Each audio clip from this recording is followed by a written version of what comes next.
O segredo por trás das sociedades secretas. Obviamente, o segredo por trás das sociedades secretas é um segredo que as pessoas não querem espalhar. Esse tópico particular é tão sério que eu não me aventurarei a dizer nada, ou pouco. Em vez disso, eu vou deixar a história e as citações falarem por elas mesmas. Talvez seja tedioso ouvir citação após citação, mas o fato é que dessa maneira não sou eu que estou dizendo. É o fato histórico sendo colocado diante de vocês, para que vocês então decidam por vocês mesmos se o quebra-cabeças faz sentido ou não. Apocalipse 17:4. Achava-se a mulher vestida de púrpura e de escarlata, adornada de ouro, de pedras preciosas e de pérolas, tendo na mão um cálice de ouro, transbordante de abominações, e com as imundícias da sua prostituição. Há apenas uma única igreja no mundo inteiro que usa uma mulher com uma taça, e essa é a Igreja Romana. Aqui está a cidade do Vaticano. E aqui está uma mulher segurando uma taça. E ela é chamada Fides em todos os documentos. Fides. Agora, o que isso significa? Bem, vamos a uma boa fonte maçônica. Albert G. Mackay, o Manual da Cabana. Era um maçom de grau 33. E vai ficar claro o que isso significa. Ele diz: a mão direita tem em todas as eras sido considerada o emblema da fidelidade. E nossos antigos irmãos adoravam a divindade sob o nome de Fides, ou fidelidade, que era às vezes representada pelas duas mãos direitas unidas, e às vezes por duas figuras humanas, segurando-se mutuamente pelas mãos direitas. Numa foi o primeiro que erigiu o altar a Fides, sob o qual o nome da deusa dos juramentos e da honestidade era adorada. Então significa honestidade e fidelidade, mas é também o nome de uma divindade feminina. Agora, Apocalipse 17:5 chama essa instituição de a mãe das prostitutas. E Apocalipse 18:7, ela diz: eu me sento como rainha, eu não sou uma viúva, eu não lamentarei. Então ela pode ter perdido filhos durante a reforma, mas ela vai consegui-los de volta. Isaías 47:8, eu sou e não há nenhum além de mim, eu nunca serei uma viúva, ou sofrerei a perda de filhos. Ela vai controlar o mundo em um sentido espiritual. É isso que o poder diz. Agora, é interessante que o Vaticano, recentemente, em 5 de setembro de 2000, publicou o Dominus Iesus. Ela diz: as outras igrejas não são nossas irmãs. O Vaticano insiste. Deve sempre ficar claro que a única igreja santa, católica e apostólica universal não é a irmã, mas a mãe de todas as igrejas. O cardeal Ratzinger disse que ele é o cabeça da Inquisição. Eles não chamam mais de Inquisição. Eles agora chamam de a Congregação para a Doutrina e Fé. Mas é a mesma coisa. Ainda funciona no mesmo edifício. Agora, ela não é a irmã, mas a mãe de todas as igrejas. Isso quer dizer que todas as outras igrejas se sujeitam a ela, certo ou errado? É isso que ela diz. Em Apocalipse 13, 1-2, está escrito que o dragão lhe deu seu poder e seu assento e grande autoridade.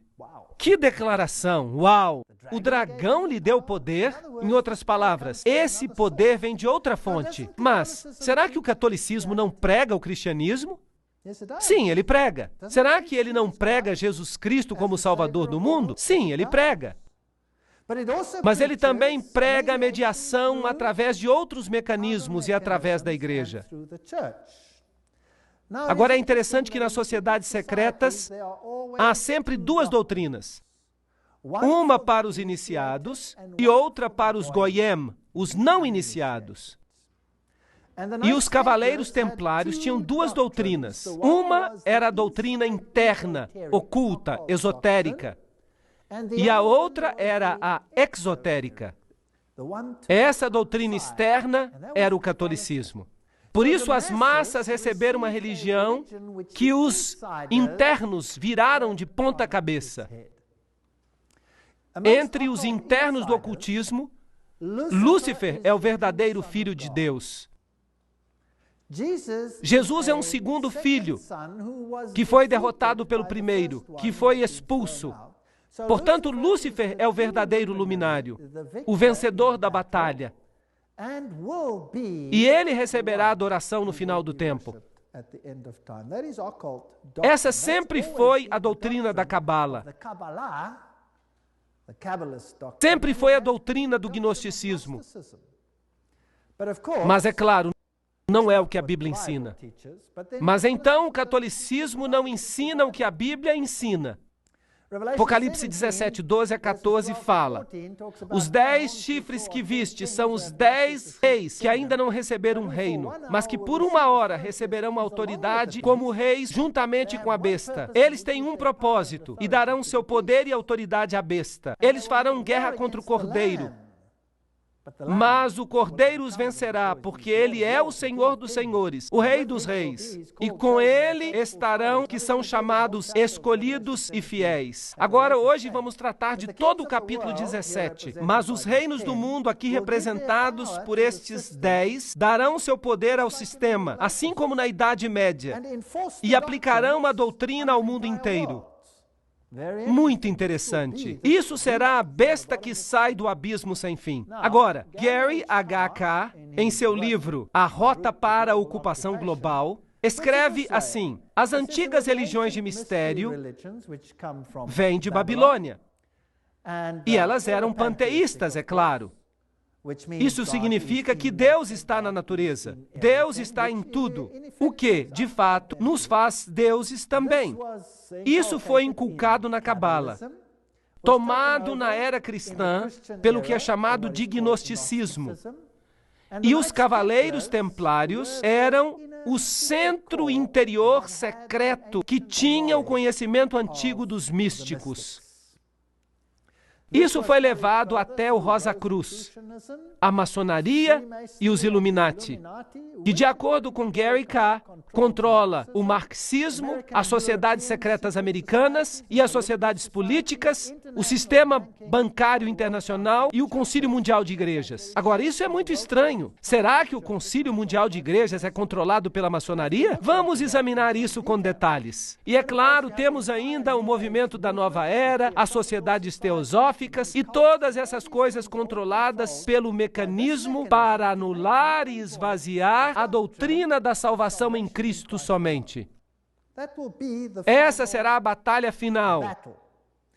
E para alcançar isso, esta mulher se escondeu e se disfarçou em roupas cristãs.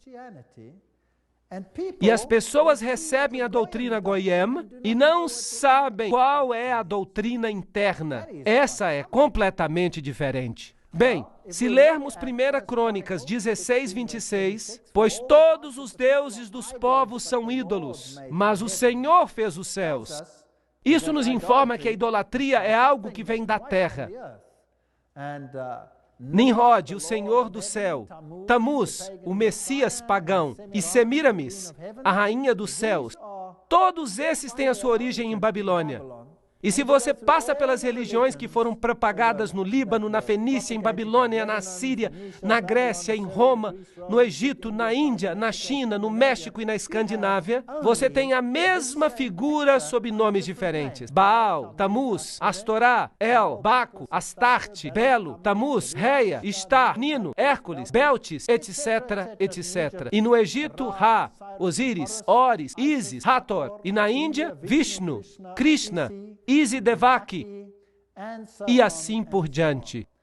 Agora, o romanismo, a Igreja Católica, tomou essa trindade e transformou-a no Pai, na Mãe e no Filho, que significa que eles devem elevar a Mãe ao ponto da divindade. E veremos como eles fizeram isso, e que estão fazendo isso com a sanção do Papa. Assim, a verdadeira trindade e a trindade católica romana são duas coisas muito diferentes. Para os Goyim, são Pai, Filho e Espírito Santo. Para o círculo interno, são Pai, Mãe e Filho, que não são nada mais do que Baal, Tamuz e Astarote, se você quer usar os nomes antigos. Júpiter é o Deus que é adorado sob Petrus, a rocha. E ubi Petrus, ibi ecclesia, significa, onde está Pedro, está também a igreja. Então há aqui uma outra rocha que toma o lugar da verdadeira rocha. Cristianismo e sociedades secretas? Poderíamos resumir isso da seguinte maneira: a velha religião babilônica deu origem à Cabala, enquanto que os essênios e os outros, o gnosticismo, veio à existência e o gnosticismo foi fundado por Simão Mago. Isso vem de nenhuma outra fonte, senão a história da magia, por Eliphas Levi. Essa é uma importante fonte maçônica. Portanto, o gnosticismo foi fundado por Simão Mago. Então, esse gnosticismo, que é a doutrina secreta, foi eventualmente, através de muitas organizações intermediárias, levado até os Cavaleiros Templários. E os Cavaleiros Templários eram um grupo da Ordem Católica Romana, que foram colocados no sítio do templo para protegê-lo. E eles tinham fortes ligações com as sociedades islâmicas, inclusive com os ismaelis, os carmatitas, os fatimitas, os druzas e os assassinos. E esses são muito interessantes. E eu vou falar sobre eles quando falar sobre a conexão islâmica. As sociedades secretas, assim como os templários, tinham duas doutrinas. Uma para os Goyim e outra para os iniciados, os internos. As duas se opunham uma à outra diametricalmente. As sociedades secretas do Islã fazem exatamente a mesma coisa. Mas isso vai ser uma outra palestra. Agora, os templários, eles tinham a sua informação secreta interna, inculcada pela Rosa Cruz e pelos jesuítas. Os jesuítas, de novo, formaram e criaram a maçonaria. E a maçonaria foi criada como o braço protestante da Igreja Católica Romana. Eles não sabiam disso, eles foram enganados, iludidos, para fazer a obra que Roma queria que eles fizessem, para que Roma pudesse se sentar nos bastidores enquanto a maçonaria fazia isso por eles, enquanto a maçonaria fazia isso por ela. Então não era ela, eram os protestantes que estavam fazendo e não Roma. Muito esperto. Então vamos olhar agora os Cavaleiros Templários. Aqui estão algumas das representações. Esta é a demologia, o líder na época da dissolução dos Cavaleiros Templários.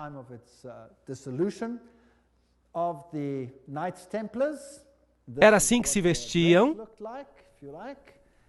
Esse é um dos seus símbolos. E é um símbolo usado para muitas igrejas hoje. Sabiam disso? Muitas igrejas carismáticas usam esse símbolo. Isso é fascinante. Os testemunhas de Jeová usam esse símbolo também. Vou dar uma outra palestra sobre isso. Agora vamos olhar o que o Sr. Webster, no livro Sociedades Secretas e Movimentos Subversivos, tem a dizer sobre os templários. Nós não vamos ler tudo isso, mas se você tem o vídeo, você pode parar e ler a citação. No ano 1118, 19 anos depois do fim da Primeira Cruzada, com a derrota dos muçulmanos, a captura de Antioquia e Jerusalém. Esses grupos foram fundados e foram eventualmente estabelecidos como templários. E então receberam de presente uma casa perto do sítio do Templo de Salomão. Por isso se chamam Cavaleiros Templários. Eles se tornaram uma ordem muito poderosa e famosa que controlava as finanças do mundo. Eles eram uma elite bancária, se você preferir. E então, no ano 1128, a ordem foi sancionada pelo Concílio de Troy e pelo Papa. Era uma ordem católica romana dentro da igreja. Agora, alguns anos mais tarde, em 13 de outubro de 1307, essa ordem foi oficialmente terminada pelo rei da França, porque este havia descoberto o que eles estavam fazendo. O rei da França, Philippe le Bel, prendeu os templários, data de sexta-feira 13, outubro de 1307. E desde esse dia, a sexta-feira 13 é um dia de azar para o mundo todo.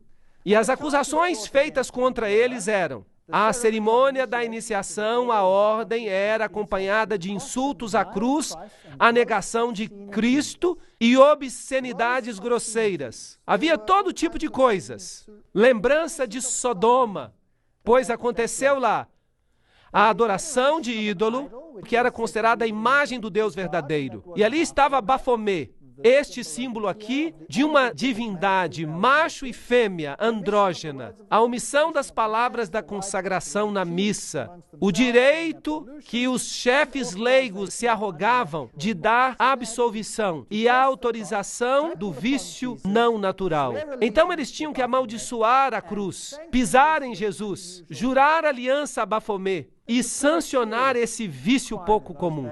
Isso tudo era um crime sério naqueles dias. Então o líder foi sentenciado à morte, mas a ordem não desapareceu de fato. Mas o Papa ficou relutante em dizer isso. O ritual maçônico inclui referências aos cavaleiros templários. Por exemplo, aqui no livro Sociedades Secretas e Movimentos Subversivos, se diz: vários cavaleiros que tinham decidido resgatar o lugar santo da Palestina dos sarracenos formaram uma associação sob o nome de maçons, assim indicando que seu principal desejo era a reconstrução do Templo de Salomão. E a gente escuta muito sobre a reconstrução do Templo de Salomão hoje, e a história de Israel e essas coisas interessantes. Vamos falar um pouquinho sobre história. Vou levar a vocês a esse lindo palácio. Onde que vocês acham que ele fica? Fica em Jerusalém, fica em Notre Dame, no Vaticano, e é aqui que o Papa tem a sua representação em Jerusalém.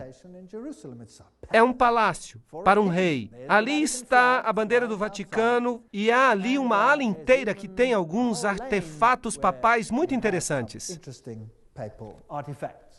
Agora, em Jerusalém, eu fui visitar o sítio dos cavaleiros.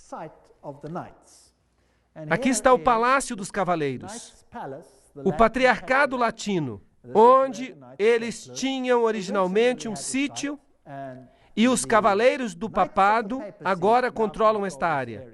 Esse é o símbolo que eles usam, que é usado por muitas religiões hoje. A Igreja Rema usa esse símbolo, por exemplo. Os guerreiros eternos, esse é o símbolo que eles usam. Ali beijam o anel do patriarca. Eles se tornam cavaleiros, como os demais cavaleiros. E eles incluem proeminentes banqueiros e indivíduos. Dentro da igreja você tem, é claro, a estátua de Júpiter, como Pedro. Notem que o pé está bem beijado. Eu não queria beijar esse pé. Por isso eu só fiquei em pé ali. É uma igreja importante porque o Papa Paulo VI e o Papa João Paulo II visitaram esta igreja, que é, claro, altamente simbólico.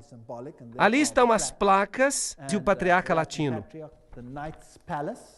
Se vocês entrarem, há um altar interessante, e quando você olhar para o altar, você vai ver certas figuras ali. Esta é muito interessante. Vamos chegar mais perto. Conseguem ver a águia com duas cabeças? Esse também é um símbolo da maçonaria.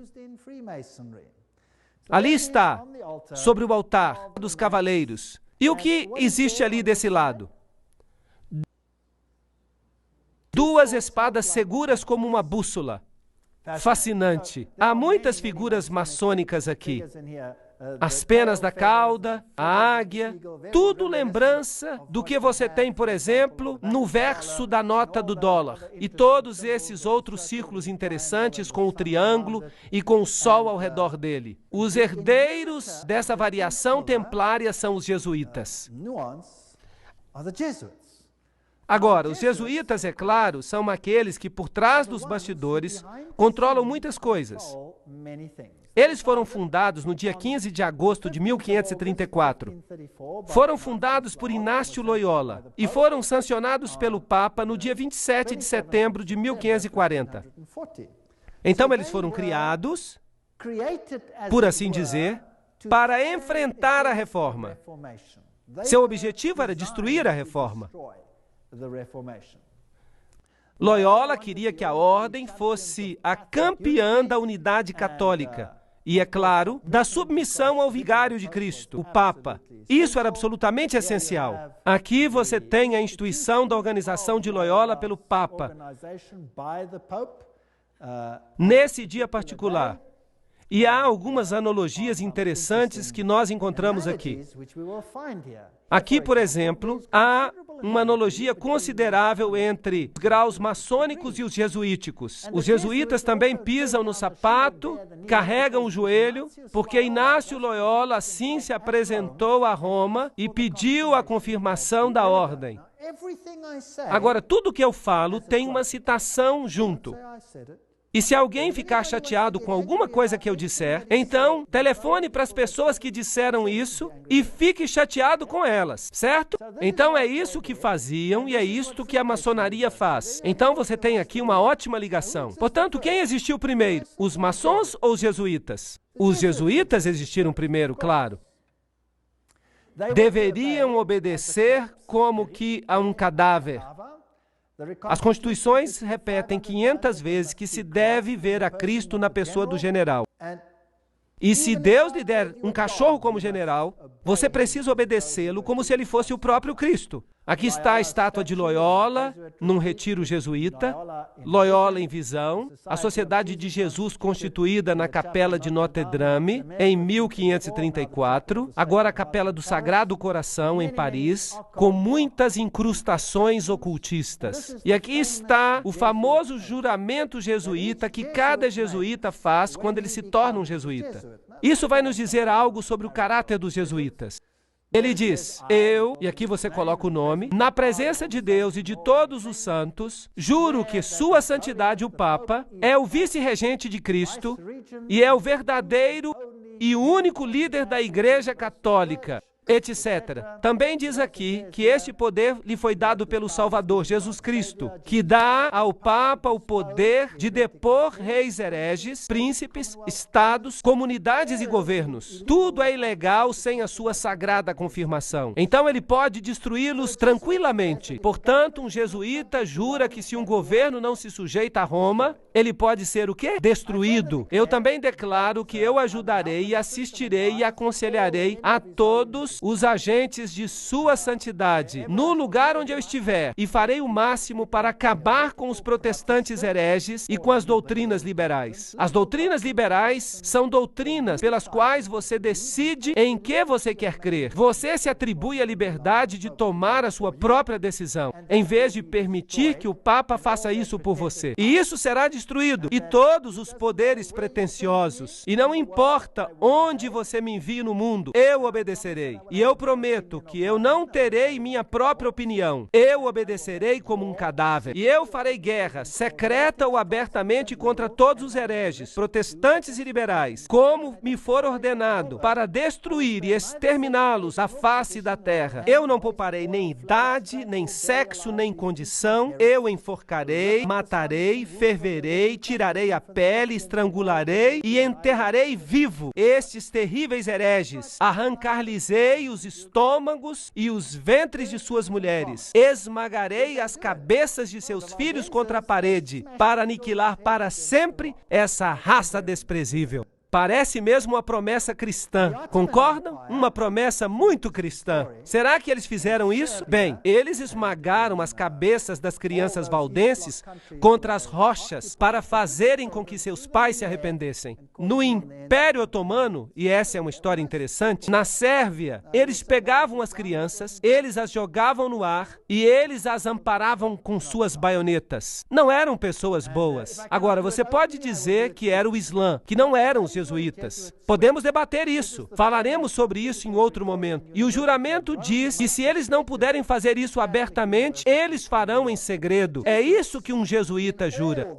Esta é a famosa Universidade Pontifícia Gregoriana aqui em Roma, a mais prestigiosa universidade católica do mundo. Os jesuítas, em todas as suas sedes, têm essas figuras nas cavernas. Agora, no paganismo, todas as deidades saem de cavernas e têm as letras IHS, que realmente significam Isis, Horus, Set, isto é, a trindade egípcia. Claro que eles dizem que significa Jesus Hominum Salvator, Jesus o Salvador dos homens, mas não, significa IHS, e seu símbolo é o triângulo com o olho que vê tudo, representando essa divindade. Eles também usam o pilar, ou a estela, se você prefere. Eles têm o símbolo com o triângulo e o olho.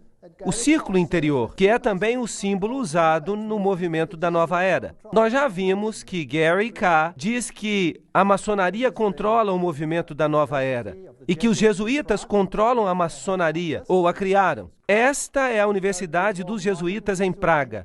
No alto dela, eles têm Atlas, não Jesus Cristo. Se você for a uma sede jesuíta moderna, eu visitei esta. Às vezes eu sou chique. Ali estou eu, tirando foto, e dentro eles têm uma figura de Cristo. Mas este não é Cristo, é Atlas, segurando o mundo sobre os seus ombros, disfarçado. Eles têm esses símbolos contra a parede ali. Este símbolo é o símbolo de Hermes. Se você tirar a cruz, então você tem o símbolo de Ísis.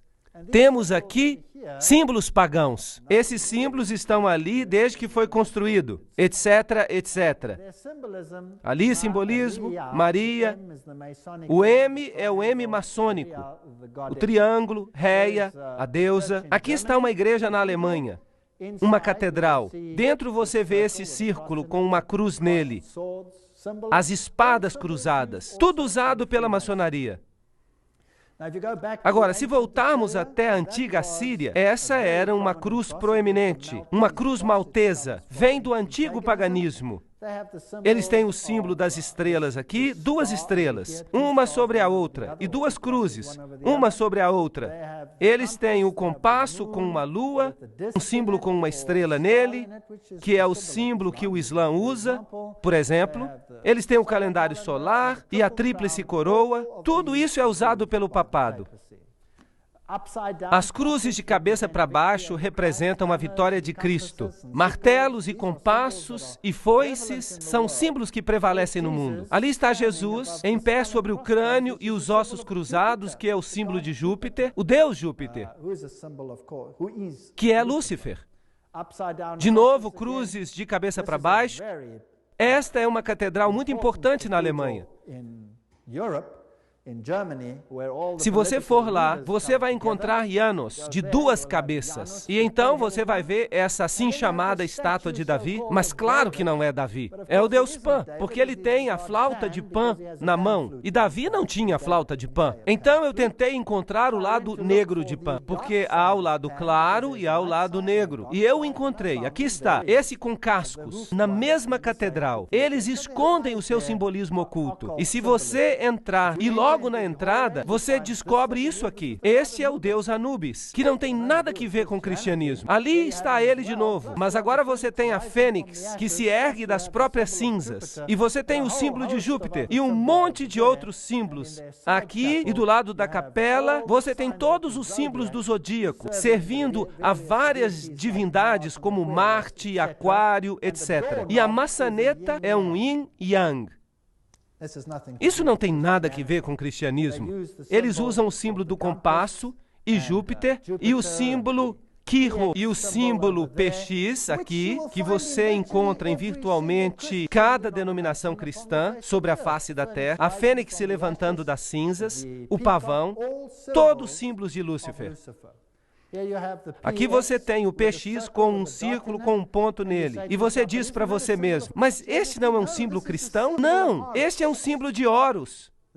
Isso nada tem que ver com o cristianismo. Vamos perguntar a Albert Mackay, um maçom do grau 33. Ele vai nos dizer o que o símbolo significa. O ponto dentro do círculo é um interessante e importante símbolo da maçonaria. O símbolo é realmente uma alusão linda, mas estranha ao culto ao sol e introduz para nós pela primeira vez essa modificação entre os antigos que adoravam o falos. Então este é um símbolo bastante nojento. Ele tem que ver com os órgãos masculinos. Uau! E nós estamos tirando isso da boca do cavalo. Então, o que significa o PX? Vamos à melhor fonte maçônica do mundo. O livro Morais e Dogma, página 292. E caso você não me creia, eu tirei uma xerox para que você possa vê-lo. Este é o cajado de Osíris. Não existe uma fonte melhor do que esta. Aqui está o mais alto oficial da maçonaria, segundo o rito escocês. Em uma medalha de Constâncio está a inscrição: neste signo vencereis. E então vem algumas outras coisas interessantes. Este é o cajado de Osíris. E aqui está o tal místico e as cruzes e as estrelas de Davi, e então ele usa este aqui também. Um símbolo interessante. Ele diz que as vestimentas dos sacerdotes de Horus estavam cobertas com essas cruzes. Aqui está a cruz maltesa. Lembram que eu mostrei para vocês essa cruz no rei sírio? Agora, quem usa isso em suas vestes? Bem, vamos dar uma olhada. Opa, aqui está. Quem está usando? O Papa está usando. Então, o que ele é? Ele deve ser o sacerdote de Horus. Então, para o mundo exterior, parece cristianismo.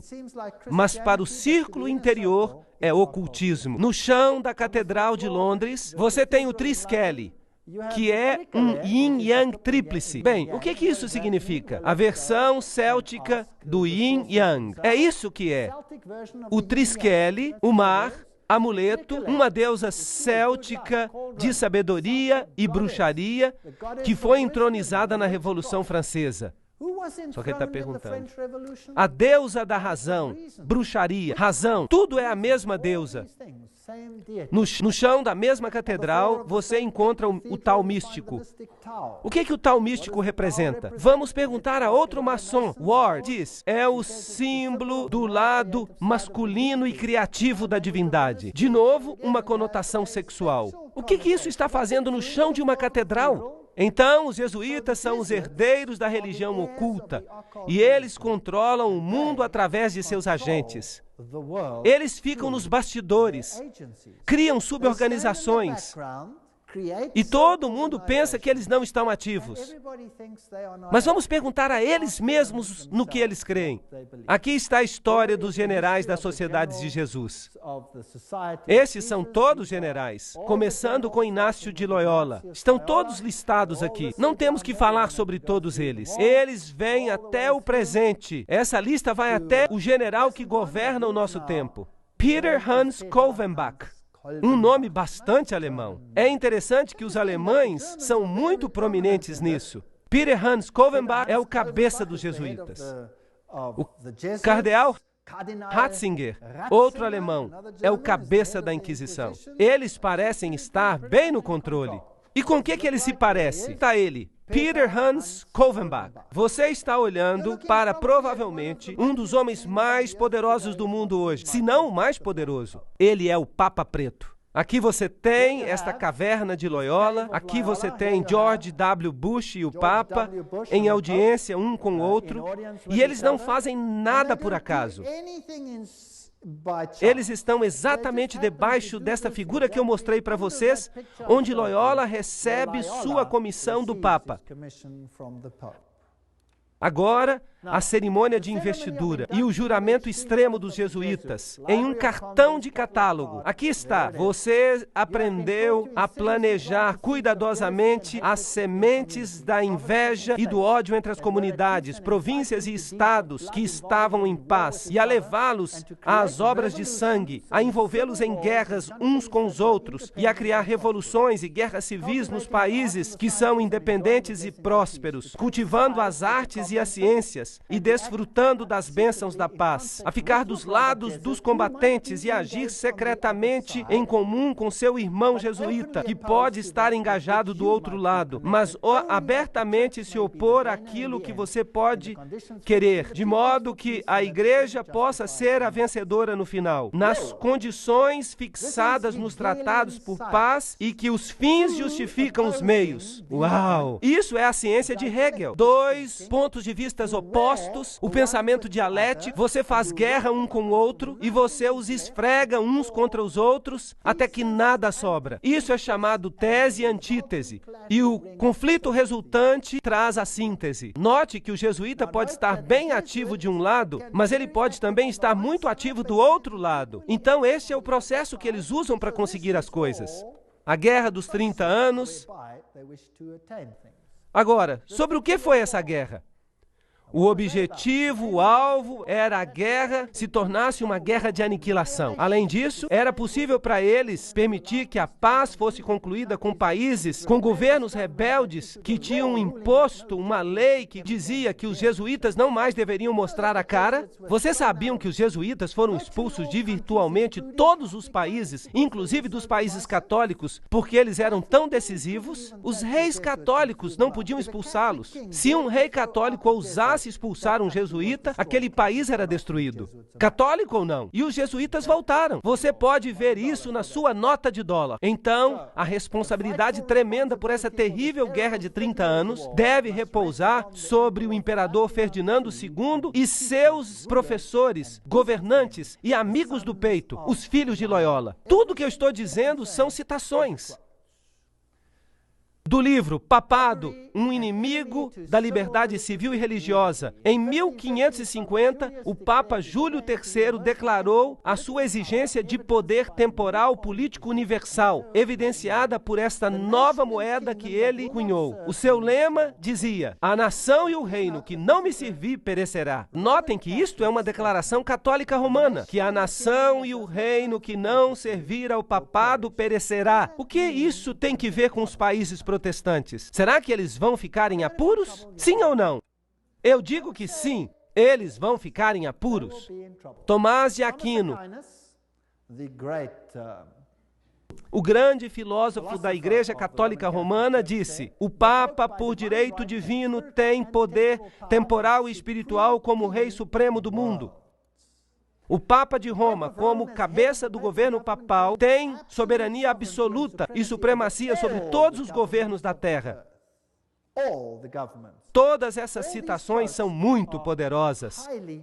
Não há nada medíocre nessas citações, e elas vêm das principais fontes.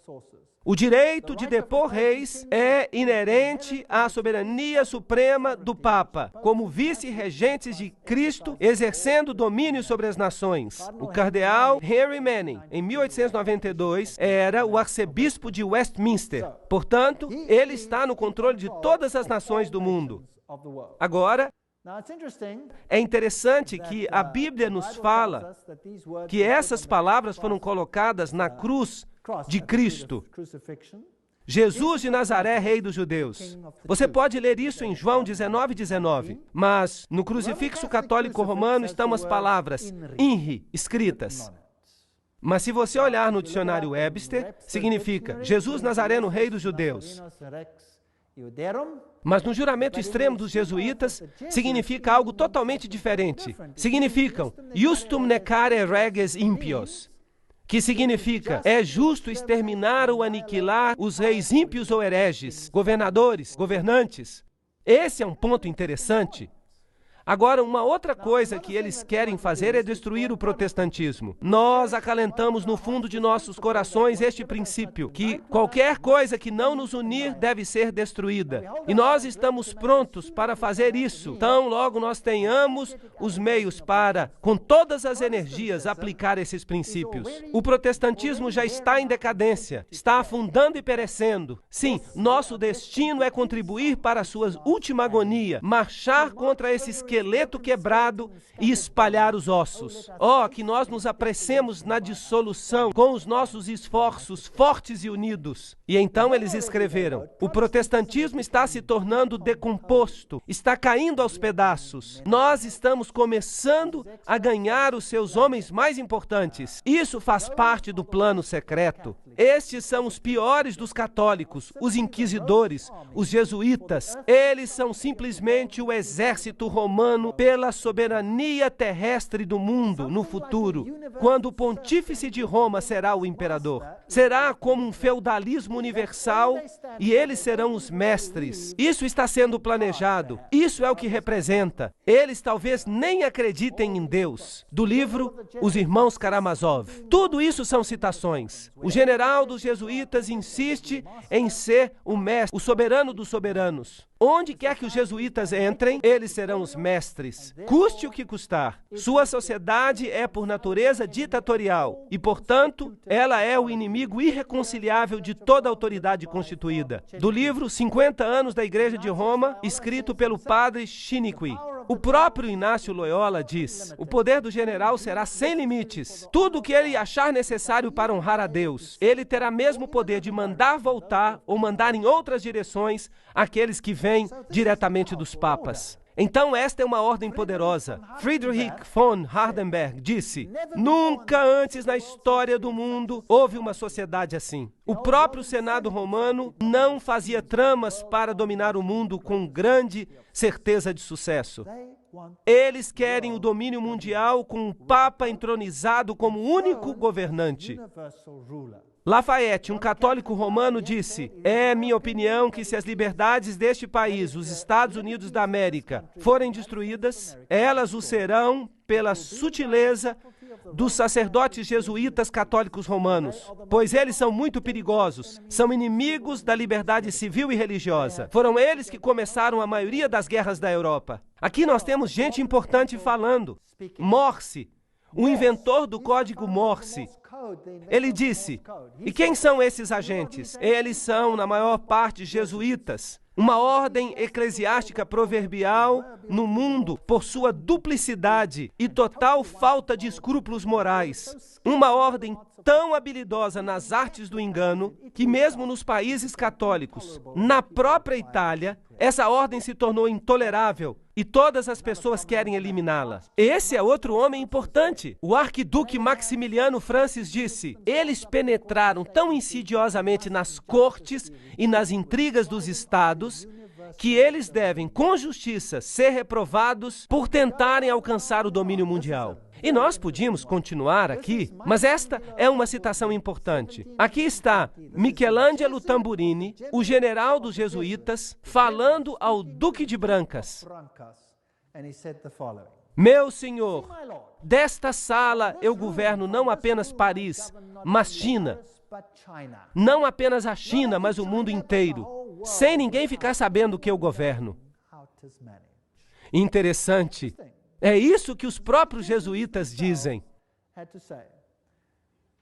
O confessor do Papa tem que ser um jesuíta. O próprio Papa tem que vir a um jesuíta para confessar.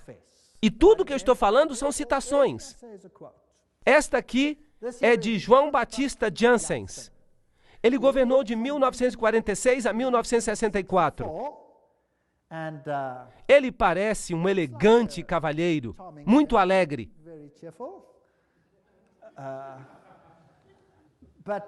Não obstante, vejam esta fotografia que foi tirada do Saturday Evening Post em 1959.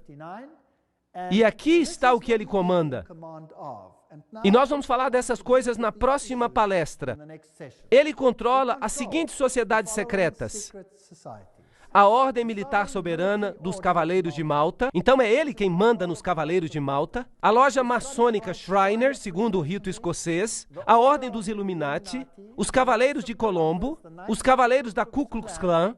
Benai Berit, a Nação do Islã e seu exército particular chamado os Frutos do Islã. A Comissão da Máfia, o Opus Dei, junto com várias outras irmandades menores. Então, cada uma dessas seitas secretas, cada uma dessas sociedades secretas é controlada pelos jesuítas. E como eles as controlam? Qual é seu objetivo? E quem é membro, por exemplo, dos Cavaleiros de Malta? E quem hoje é membro dos Cavaleiros de Colombo? Quem é membro do Benai Berit? Quem controla os Frutos do Islã? Quem controla a Opus Dei? Quem controla Skull and Bones? E todas as outras sociedades secretas? Qual é a sua agenda? É isso que precisamos descobrir. Lembrem-se que Roma quer recuperar domínio total. E se eles são o centro da teologia templária, então eles querem controlar o mundo para o dragão, não para Jesus Cristo. O dragão lhes deu seu poder e seu trono e sua grande autoridade. Isso é assustador. E esse poder pode estar dominando o seu país como ele domina o meu. Mas as boas novas é que Jesus predisse isso. Nós lemos no Apocalipse, ele diz que não importa quanto eles se associem, não importa quanto eles tramem, O reino vai para quem? Vai para Jesus. Apenas esperem. Portanto, não há nada a temer. Na próxima sessão, eu mostrarei para vocês as sociedades secretas e eu mostrarei quem são os seus membros.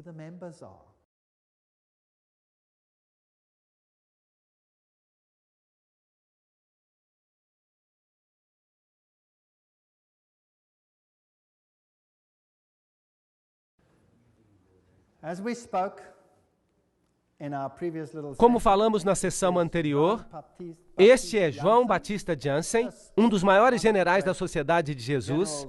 Ele foi seu líder de 1956 a 64 e ele dirigiu a Ordem de Malta, a loja maçônica Shriners, a Ordem dos Illuminati, os Cavaleiros de Colombo, a Ku Klux Klan e todas as sociedades secretas que estão sob o domínio dos jesuítas.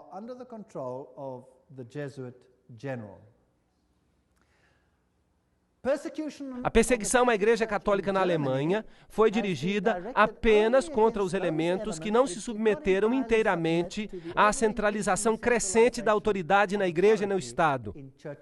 Então, às vezes, parece que até os católicos estão sofrendo, mas somente os grupos católicos que não estão totalmente submissos a este sistema serão subjugados. Algumas ordens católicas de fato se opunham aos jesuítas. Elas foram exterminadas, foram eliminadas. Na Revolução Francesa, os dominicanos tomaram a Inquisição dos jesuítas, mas eles foram eliminados e os jesuítas a recuperaram. Seu objetivo era e ainda é destruir os efeitos da reforma e reestabelecer o Sacro Império Romano da nação alemã. Uma grande Alemanha, em outras palavras, deve se tornar o centro do Sacro Império Romano ressuscitado. Leo H. Lerman, 1942, um historiador americano, disse isso.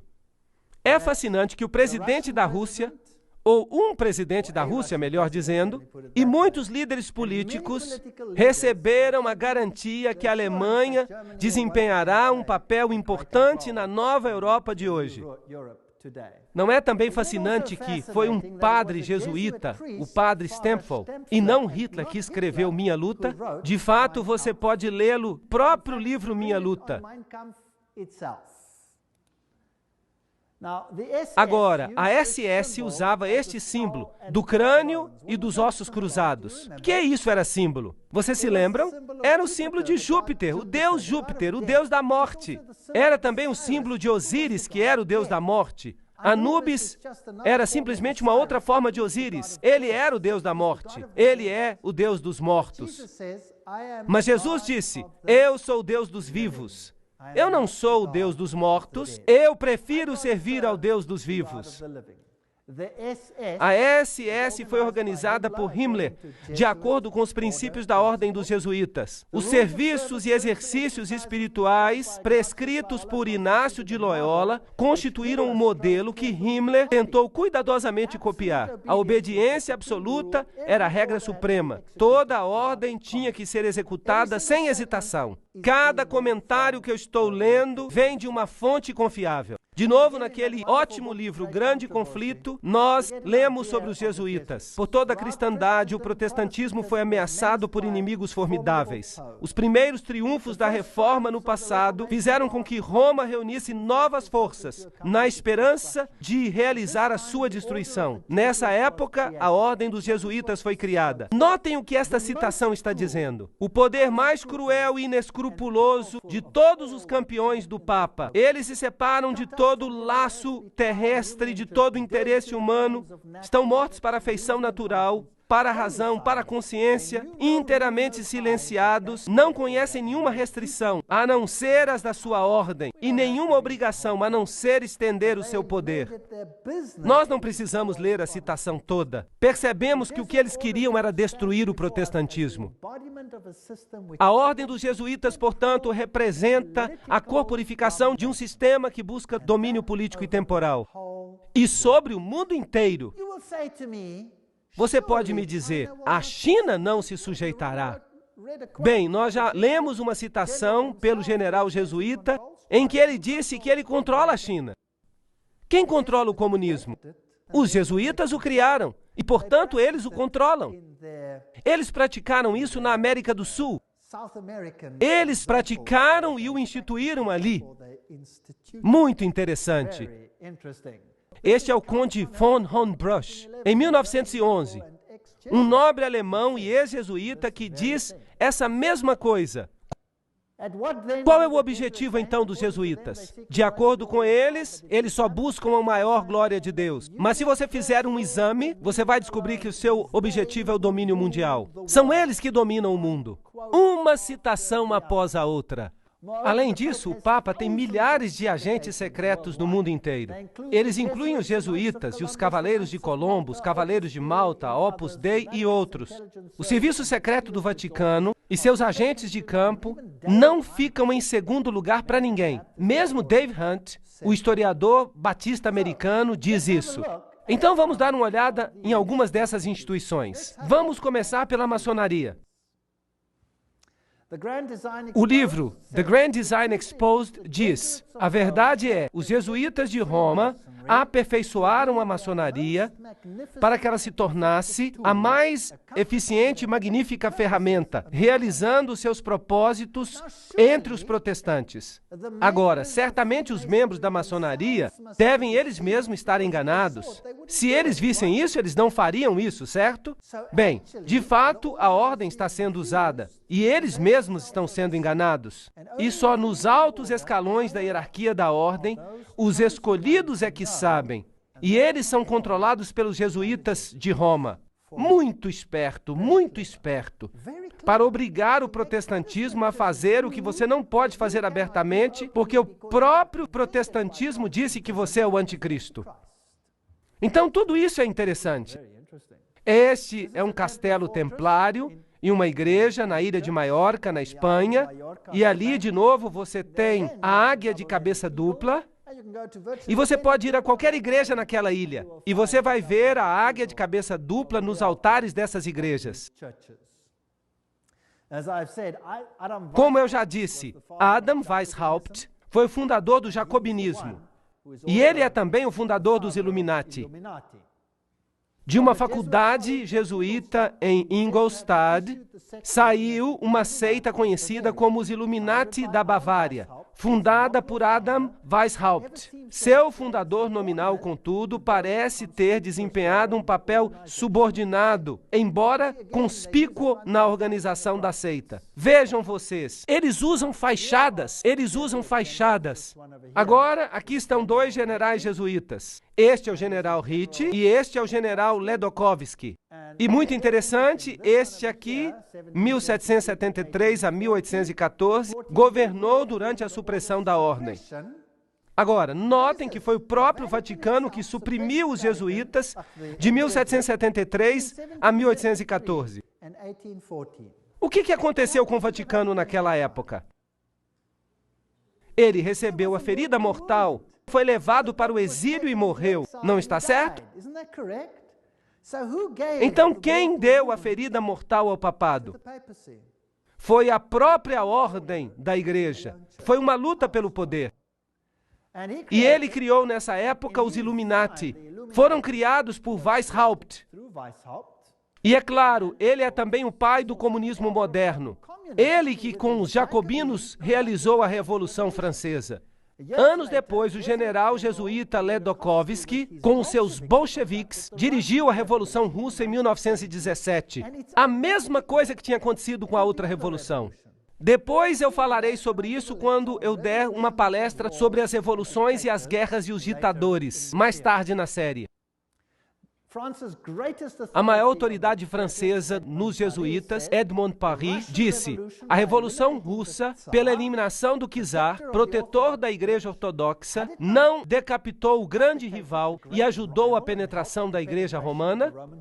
Precisamos reagir enquanto o ferro está quente. O famoso Russicum, a Faculdade Russa de Roma, foi criada em 1929 e seus missionários clandestinos levaram as boas novas a esse país cismático. 100 anos depois de sua expulsão pelo czar Alexandre I, os jesuítas tentaram conquistar o mundo eslavo. E será que o pobre mundo eslavo sofreu? Eles foram massacrados aos milhões. A história mostra o que aconteceu lá. Quando Stalin, provavelmente um dos maiores assassinos em massa de todos os tempos, fez isso. Frederico o Grande, chamado assim na Rússia, fez com que os mais elevados graus das constituições maçônicas do antigo rito fossem revividos. E ele mesmo escreveu a Constituição sob o guia do general jesuíta. A Enciclopédia da Maçonaria, de Albert G. Mackay, diz que ele mesmo fez isso. Interessante. E agora notem isso. Essa fonte é inacreditável. Aqui está Isis desvelada pelo próprio Blavatsky, o autor da doutrina secreta. Ela diz que os ritos são a geração dos filhos de Inácio de Loyola. O direito escocês e todos esses trabalharam sob as instruções do general dos jesuítas. Então, quem controla a maçonaria? Os jesuítas, não há nenhuma dúvida disso. Aqui nós confirmamos a investidura do cavaleiro templar maçom nos conselhos da dita ordem da cavalaria, e esperando e confiando que ele diminuirá para conduzir a glória de IHS, o Altíssimo e Poderoso Deus, e honrará a marca que nós recomendamos. Aqui está um ritual da maçonaria que é totalmente jesuíta. Então, os jesuítas controlam a maçonaria. Aqui está um templo da maçonaria, em Oklahoma.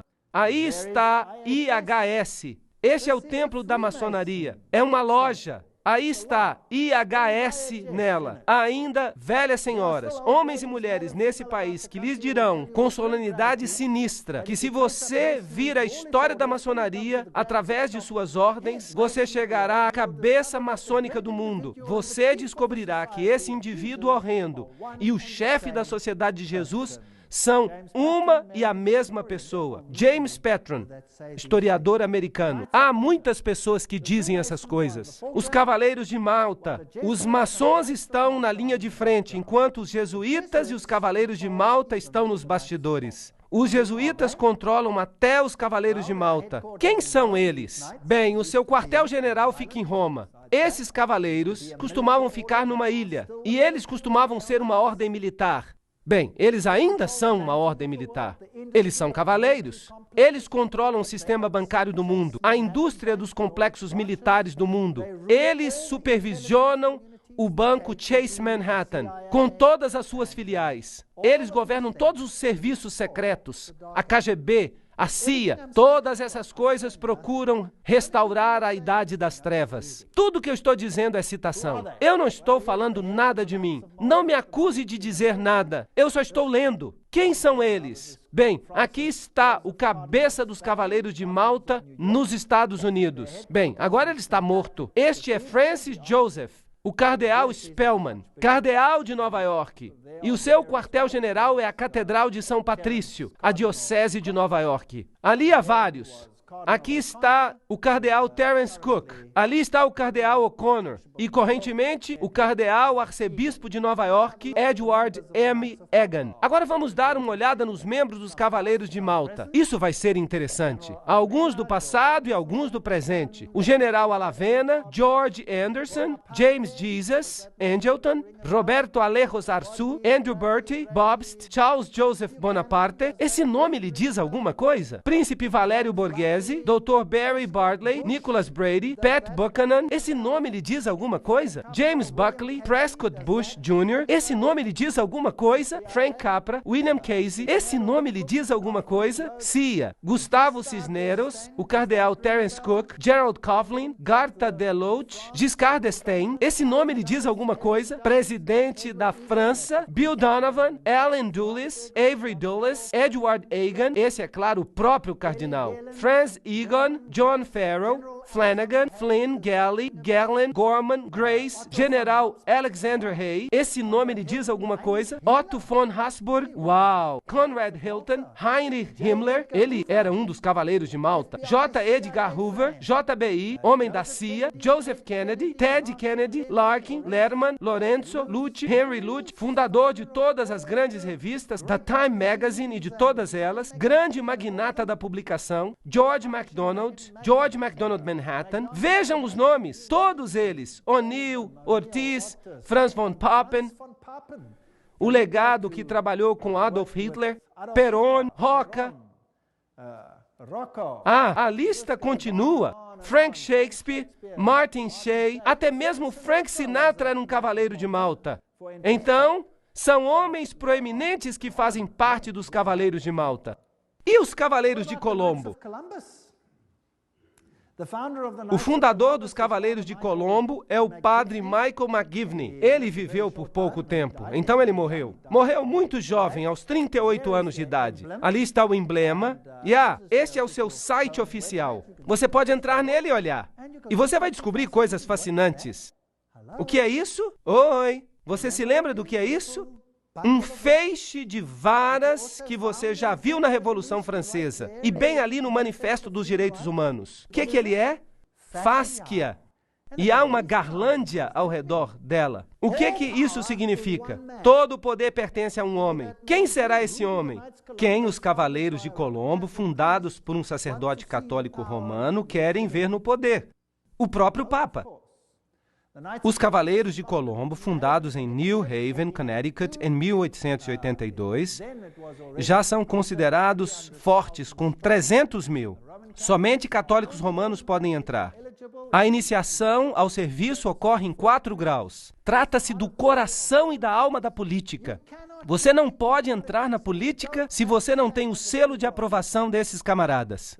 O fato é bem conhecido no maquinário político e para os políticos não católicos, cujo candidato deve receber a aprovação de Roma e dos cavaleiros antes que possam ser nomeados para qualquer cargo, mesmo a presidência. A principal função dos Cavaleiros de Colombo é política. Sim.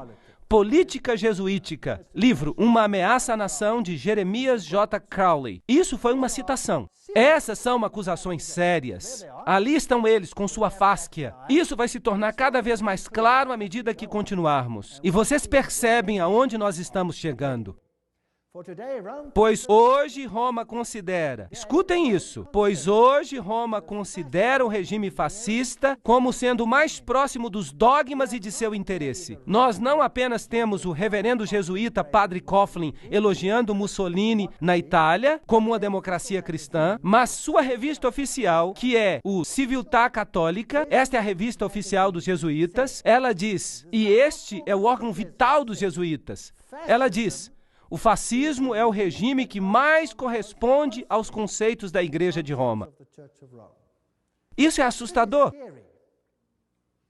Você percebe que o controle aumenta cada vez mais? Você está percebendo que isso está acontecendo? Você percebe que nós estamos sendo cada vez mais tratados como indivíduos que temos que nos ajoelhar 20.000 vezes diante de outros poderes? E há também a organização Opus Dei, uma ordem leiga, religiosa, semi-secreta, cujo principal objetivo é dar total apoio ao Papa. E essas pessoas andam por aí com grampos na carne para que sintam dor constante com cada movimento, para lembrá-los de sua obrigação. E eles têm membros muito, muito importantes, como o presidente de Portugal, por exemplo. Ele é um membro da Opus Dei. E então nós temos a organização do Skull and Bones. Quem são eles? Bem, eles têm este crânio e esses ossos. O que isso representa? Agora vocês já sabem a respeito de Júpiter. E eles têm o número 322. E se você olhar em Gênesis capítulo 3, versículo 22, você descobrirá: agora o homem se tornou como um de nós, conhecedor do bem e do mal. Eles levantaram o homem ao nível da divindade.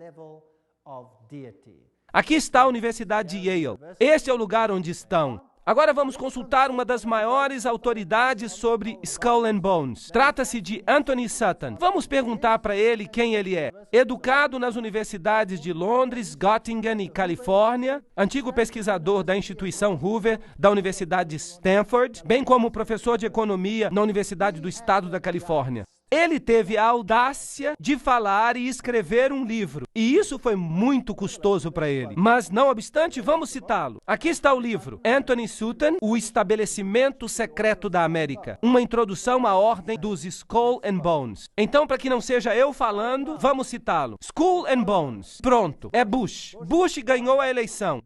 Vamos assistir a este vídeo. A universidade usa posições de poder e influência. O caveira mais conhecido é o ex-presidente George Bush, que, de acordo com a tradição, jamais admitiu ser um membro. Senhor presidente, você é um membro da Caveira e Ossos? Peça-lhe que deixe a sala. Um jornal americano recebeu uma resposta semelhante quando nós recentemente perguntamos a George Bush Jr., o governador do Texas, sobre o período em que era membro. Ela ainda existe? A coisa é tão secreta que eu nem sei se ela ainda existe. Bem, então você vê que George W. Bush é membro. Eles se deitam num caixão, eles se prostram diante de uma figura papal, juram fidelidade, eles fazem todo tipo de coisa sexual esquisita num caixão, que eu não vou explicar, é uma coisa nojenta. E estes são presidentes, os homens mais poderosos dos países do mundo, e eles pertencem a sociedades secretas dessa natureza. Bem, nós logo vamos ter uma eleição. E aqui está um jornal alemão, Financial Times, Alemanha, fevereiro de 2004.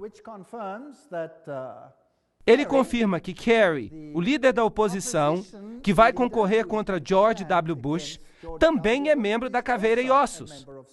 Então, para que votar se os dois candidatos pertencem ao mesmo partido? O que são essa gente e o que elas fazem, nós vamos ter que ver nas próximas palestras. A ordem, o que ela é e como ela começou. As pessoas que entraram conhecem-na como a Ordem. Outros a conhecem por mais de 150 anos como o capítulo 322 de uma sociedade secreta alemã. Isso é muito importante. De fato, isso foi descoberto quando eles invadiram uma instituição e lhes roubaram os documentos. Ela era oficialmente conhecida como Cartel Russell em 1856, ou como a Irmandade da Morte, porque eles servem o Deus da Morte, que é simplesmente Anubis, se você prefere, Osíris, se você prefere, ou Júpiter. A filial americana dessa ordem alemã foi fundada em 1833 na Universidade de Yale por duas pessoas, o general William Huntington Russell e Taft, o único homem que foi tanto presidente quanto ministro da Justiça nos Estados Unidos. Interessante. Agora, a ordem alemã, o que ela realmente significa? Os Illuminati tiveram sua origem na Universidade de Ingolstadt e ali recrutaram os alunos do corpo discente. Claro que tinham que ser estudantes com altas conexões. Vocês sabem, filhos de gente alta. A ordem teve sua origem em Yale em 1833, mas Caveira e Ossos é uma filial de uma sociedade secreta alemã. Então, que organização ela representa? Os membros ativos têm bastante influência para fazer com que seus filhos e parentes entrem na ordem. E há uma considerável quantidade de casamentos entre as famílias. E eles, então, pertencem a duas categorias principais.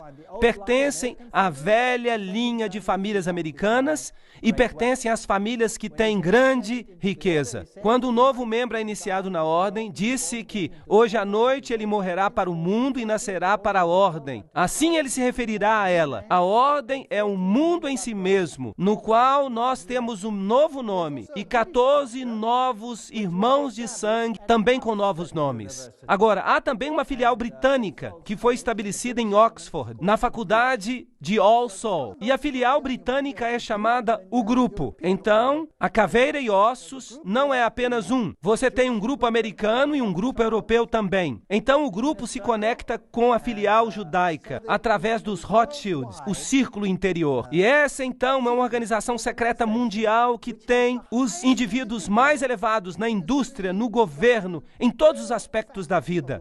E eles são, de fato, os governantes mais proeminentes do mundo de hoje. E se falamos da sede alemã da sociedade, então falamos dos Illuminati. E George W. Bush disse que havia 1000 pontos de luz iluminando o mundo naquele momento. É interessante que a ordem escreve muitas constituições. Os membros também escrevem constituições. Por exemplo, Archibald MacLeish, que é um membro da Caveira e Ossos, ou era. Ele escreveu a Constituição da Unesco. Agora nós vamos ter que falar da Unesco. Vamos descobrir o que é. Igrejas, o Seminário Teológico da União está sob o controle da Caveira e Ossos. Um seminário muito interessante. Nós vamos falar com mais detalhes depois. As principais firmas de advocacia, de comunicação, da indústria, a Casa da Moeda, e tudo isso controlado pela ordem. É assim que o capítulo 322 opera. Há um centro interior. Percebam que isso de fato é o olho que tudo vê, a beirada do olho. Mas há algo mais. Há um centro interior, há um círculo interior, há um círculo exterior, há um círculo atlântico. O Clube da Boêmia, notem bem, o Clube da Boêmia é parte da Caveira e Ossos, a Sociedade de Peregrinos, a Ordem da Penumbra, o capítulo 322 da Ordem, a Comissão Trilateral, tudo isso fica junto. Você pode de fato falar assim: o Conselho de Relações Exteriores, as Nações Unidas, os Bilderbergs, o Clube de Roma, o Instituto Real de Assuntos Internacionais e a Comissão Trilateral, com os Illuminati controlando tudo dentro, formando basicamente uma mesa redonda. Agora vocês viram que o Clube da Boêmia faz parte do pacote. Agora, o que é o Clube da Boêmia? Bem, aqui está a Gruta da Boêmia. A edição de 2 de agosto de 1982 da Newsweek relatou, e aqui está uma outra citação: o acampamento de verão mais prestigioso do mundo, a Gruta da Boêmia, está agora funcionando 75 milhas ao norte de São Francisco. Fica numa floresta, é uma fortaleza, mas, estranhamente, a gente consegue penetrar mesmo em fortalezas. E um jornalista disposto conseguiu entrar. Os 2.700 acres furiosamente guardados é uma extensão de campo do Clube da Boêmia, uma instituição ultra exclusiva somente para homens de São Francisco, à qual o presidente republicano desde Herbert Hoover pertence. Isto é apenas uma citação. Esta é a cerimônia da Gruta da Boêmia, que foi fotografada, que foi filmada. Claro que estava escuro, muito secretamente por um jornalista que causou a maior confusão. Agora, você consegue ver pouca coisa neste slide. Então, eu vou explicar para você o que está acontecendo. Nesta floresta, os homens aparecem nus. Nus! Eles têm que andar pelados. De fato, alguns membros deixaram a sociedade porque eles estavam cansados de caminhar nus. Agora, imaginem, todos os presidentes dos Estados Unidos foram membros da Gruta da Boêmia. Os sacerdotes se vestem em vestimentas papais. Eles reverenciam uma coruja, porque a coruja vê na escuridão. Ela tem iluminação. Eles adoram a natureza. Eles dizem: a beleza nos envolve agora, e nós a adoramos. Esta é a natureza. É culto à natureza. E eles honram a coruja e se prostram diante dela. Essa é a pior forma de paganismo. Existem outros rituais sobre os quais eu não quero falar. Eles acontecem entre esses homens pelados. E se vocês lerem suas Bíblias, vocês vão descobrir que aqueles que adoravam em grutas eram chamados de pervertidos. Eles eram pessoas de alta posição e estavam entre os mais altos da sociedade. E periodicamente vinha um bom rei e fazia uma limpeza, mas então eles voltavam ao poder. Este é o culto à natureza, este é o culto a Pan, este é o culto a Lúcifer, e os presidentes do mundo são membros. Vamos agora ver o vídeo da Gruta da Boêmia.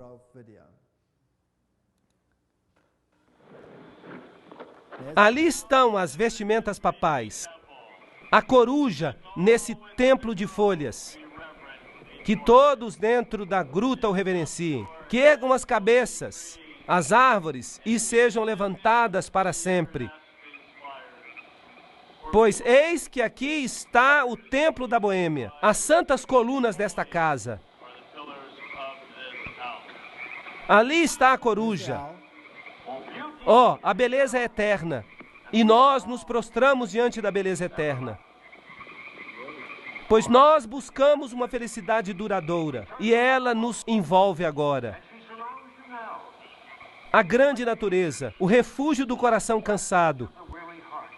Nós nos prostramos apenas diante de Ti, grande natureza. Ela é sempre fiel. Os amigos podem nos falhar. Por isso precisamos nos aproximar como filhos. Criancinhas que sempre creem, que nunca duvidam da sua beleza e da sua fé.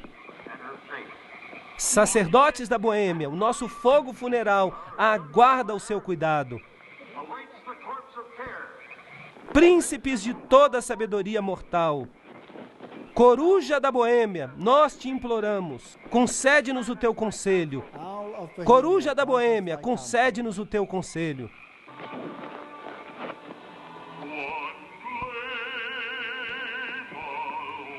Bem, isso é só a parte do ritual que mostra que é culto à natureza. Culto condenado pela Bíblia.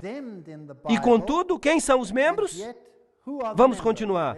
Este é um artigo em Mother Jones, de 18 de agosto de 1981, volume 6, página 28, e relata quem são os membros proeminentes. Por exemplo, George P. Schultz, Stephen Batchel, Gerald Ford, Henry Kissinger, William Buckley. Você pode imaginar todos eles andando pelados e adorando uma estúpida coruja?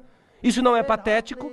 Fred Hartley, Griffin, Haywood, Coors, Teller, Ronald Reagan, Clausen, George Bush, William French Smith, etc., etc., etc. É patético. Modus operandi da ordem. As atividades da ordem são dirigidas para a mudança da nossa sociedade, para a mudança do mundo, para trazer ao mundo uma nova ordem. Esta será uma ordem planejada que restringirá a liberdade individual. Isso é fascismo. E eu lhes mostrarei as encíclicas papais que vão fazer os seus cabelos se arrepiarem com respeito às coisas que vão acontecer ao mundo. E acreditem em mim, eu moro num país onde isso está sendo implementado. Você pode ver isso acontecendo todo dia. É assustador. Mas você não precisa ter medo do que está acontecendo. Se você sabe por que está acontecendo, você não vai se desesperar. Mas há milhares que estão atirando na própria cabeça porque não conseguem mais tolerar isso. 4.000 fazendeiros expulsos de sua terra, assassinados apenas no meu país. Perderam tudo, perderam a esperança, atiraram em suas próprias cabeças, exterminaram suas famílias inteiras, porque é melhor para elas morrerem do que viverem com isso. E vocês sabem o quê?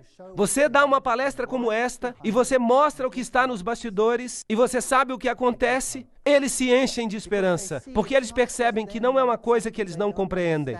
Uma vez que eles começam a entender a figura total, eles recebem esperança e eles dizem, uau! Então nós estamos mesmo no fim, porque isso é apenas o sinal de que Jesus está voltando. Haverá um reino melhor. Entreguemos as nossas vidas a Jesus Cristo, porque este mundo nada tem a oferecer. E eles então têm esperança. Então eles eram negativistas, mas eles ouvem uma palestra assim, por exemplo, e isso tem um efeito positivo, impressionante nos países onde essas coisas estão sendo implementadas atualmente.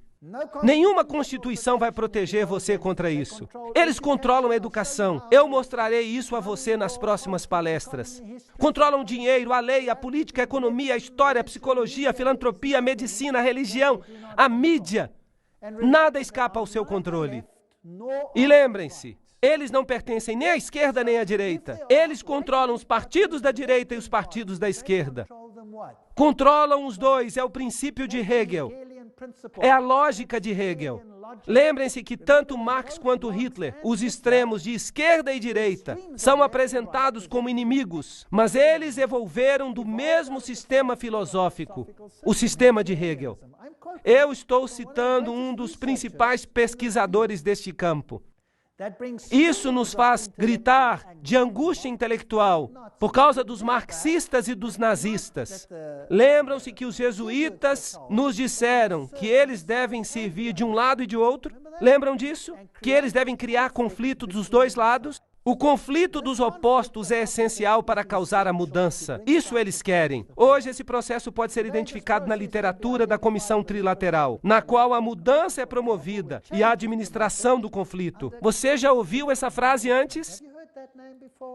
Tudo bem, o conflito é essencial. O Estado é absoluto. Então, o Estado deve ter total controle.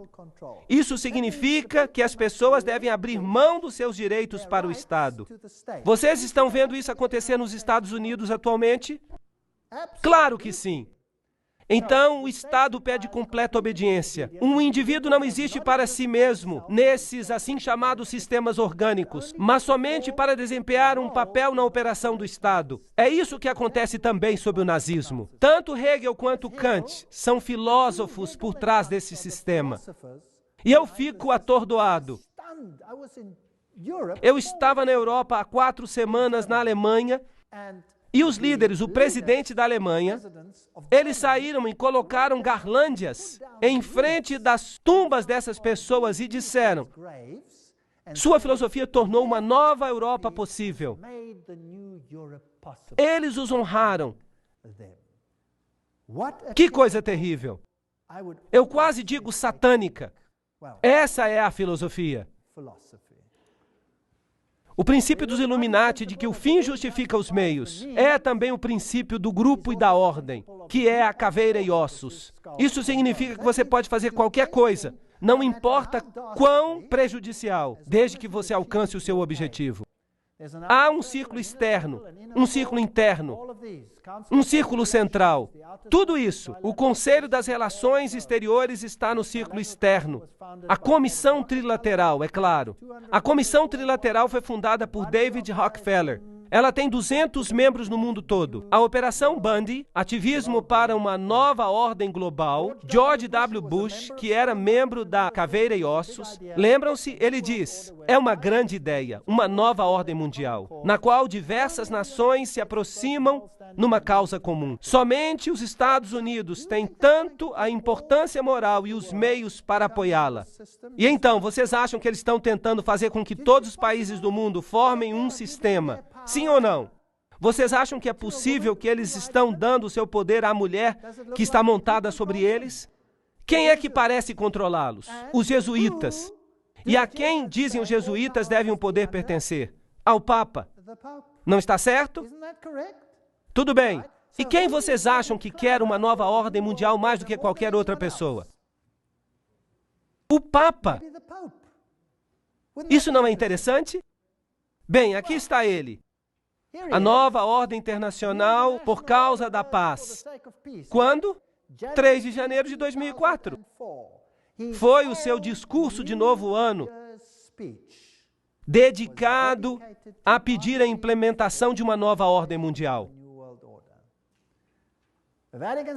Cidade do Vaticano, 1º de janeiro de 2004. João Paulo II começou o novo ano insistindo que a paz é possível e também que é uma obrigação. E ele pediu uma nova ordem internacional.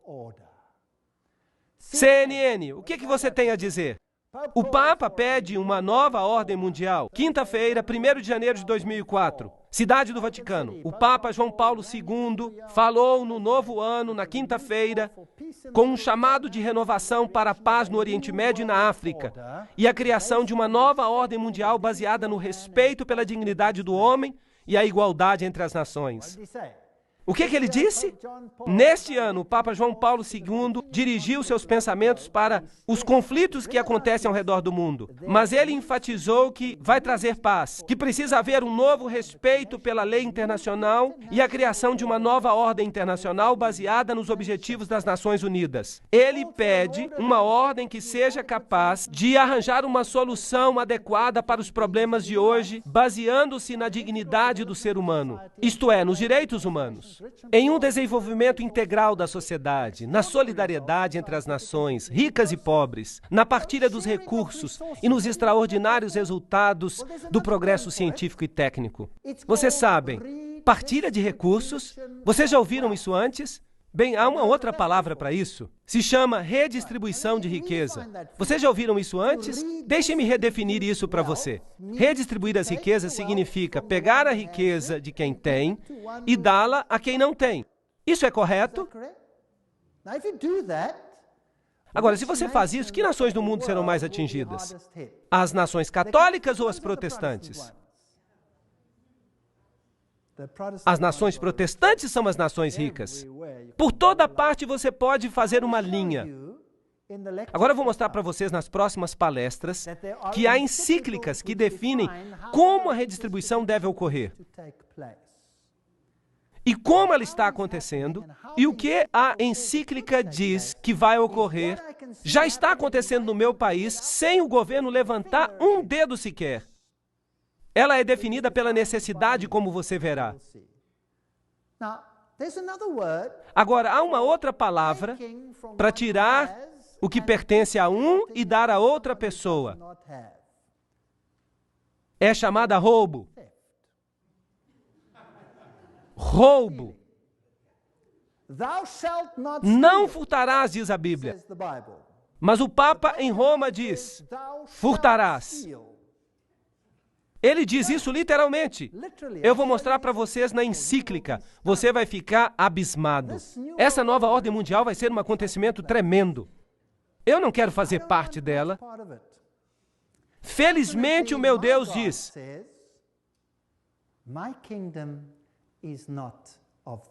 o meu reino não é deste mundo. Se fosse, eles lutariam por mim, mas não é deste mundo. O meu reino é lá de cima. Você deve colocar os seus tesouros lá. Você deve colocar o seu coração lá. E porque eu vivo onde eu vivo, eu consegui me libertar daquilo que eu ganhei, porque eu sei que ele não significa nada. Vocês sabiam que no meu país, se você sair de férias e você se demorar, quando você voltar, a sua casa já está ocupada e você não pode expulsar os invasores, mesmo que a casa seja sua. Vocês sabiam disso?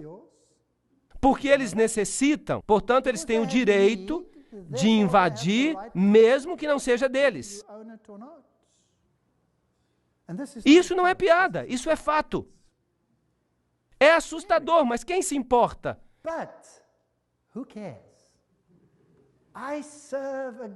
Eu sirvo a um Deus que prometeu coisas maravilhosas, mesmo coisas temporais, àqueles que o servem. Promessas maravilhosas. Vou preparar-vos um lugar, e eu voltarei, e vos levarei para que estejais onde eu estou também. Na casa do meu pai há muitas moradas. Eu irei. De fato, não significa moradas, significa mansões. Deus preparou coisas que fariam com que as coisas deste mundo se tornem insignificantes. Então que eles tenham o seu reino, que eles tenham a sua diversão, porque o meu Deus diz que este mundo vai acabar e que o reino de Deus reinará para sempre. Por favor, não percam as próximas palestras. Nós entramos na montanha-russa, que vai nos levar a lugares maravilhosos. Obrigado por terem vindo.